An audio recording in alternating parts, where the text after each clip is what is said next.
રાજ્ય તલાટી કમ મંત્રી મહામંડળના માર્ગદર્શન હેઠળ જિલ્લા તલાટી કમ મંત્રીમંડળ દ્વારા પોતાના વિવિધ પડતર પ્રશ્નોના નિરાકરણની માંગ સાથે જિલ્લા કલેક્ટર કચેરી ખાતે આવેદનપત્ર સુપ્રત કરાયું હતું।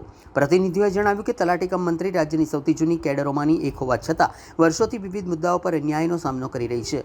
ખાસ કરીને સરકાર સાથે થયેલી સમજૂતી અનુસાર તલાટી કમ મંત્રીઓ માટે જોબ ચાર્ટ તૈયાર કરવાની સંમતિ 3.5 વર્ષ પહેલાં આપવામાં આવી, પરંતુ આજે પણ તેનો અમલ કરવામાં આવ્યો નથી। મંડળના જણાવ્યા અનુસાર જોબ ચાર્ટ નક્કી ન થવાને કારણે તલાટી કમ મંત્રીઓની ફરજો અને જવાબદારીઓ અંગે સ્પષ્ટતા ન હોવાને કારણે અનેક વહીવટી મુશ્કેલીઓ ઊભી થઈ રહી છે।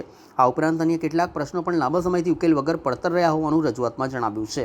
આથી રાજ્ય તલાટી કમ મંત્રી મહામંડળના સંકલન હેઠળ રાજ્યભરના તલાટી કમ મંત્રીઓ દ્વારા પોતાની માંગણીઓના સમાધાન સુધી મહેસૂલી કામગીરીનો સંપૂર્ણ બહિષ્કાર કરવાનો નિર્ણય લેવાયો હોવાનું જણાવાયું છે। તેના ભાગરૂપે જિલ્લાથી તલાટી કમ મંત્રીમંડળ પણ આ આંદોલનમાં જોડાઈ તમામ કામગીરી બંધ રાખશે તેવી ચેતવણી આપવામાં આવી છે। આ મુદ્દે તંત્ર દ્વારા યોગ્ય અને સમયસર નિર્ણય લેવામાં આવે તેવી માંગણી સાથે મામલતદારને આવેદનપત્ર સુપ્રત કરાયું હતું।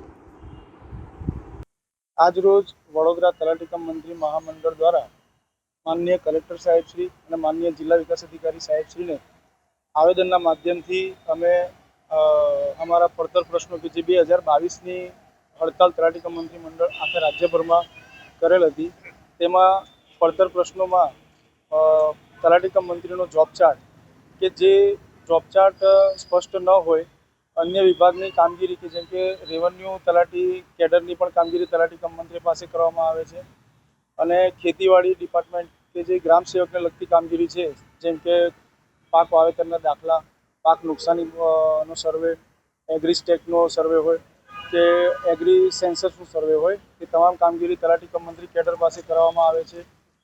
આ માટે 2022ના હડતાલમાં સરકારશ્રી દ્વારા આશ્વાસન આપવામાં આવેલ હતું કે સદરુ પ્રશ્નનું નિરાકરણ આવશે, પરંતુ 3.5 વર્ષ જેટલો સમય થયેલ હોવા છતાં આ પ્રશ્નનું નિરાકરણ ના આવતા રાજ્ય મંડળ દ્વારા સદરુ આવેદનપત્રની કામગીરી હાથ ધરવામાં આવેલી છે। મંડળ દ્વારા આગળની કાર્યવાહીમાં જો પ્રશ્નનું નિરાકરણ વહેલી તકે નહીં આવે તો રાજ્ય મંડળના માર્ગદર્શન હેઠળ વડોદરા જિલ્લો પણ વિરોધ પ્રદર્શનમાં જોડાશે અને રેવન્યુ કામગીરીનો બહિષ્કાર કરવામાં આવશે।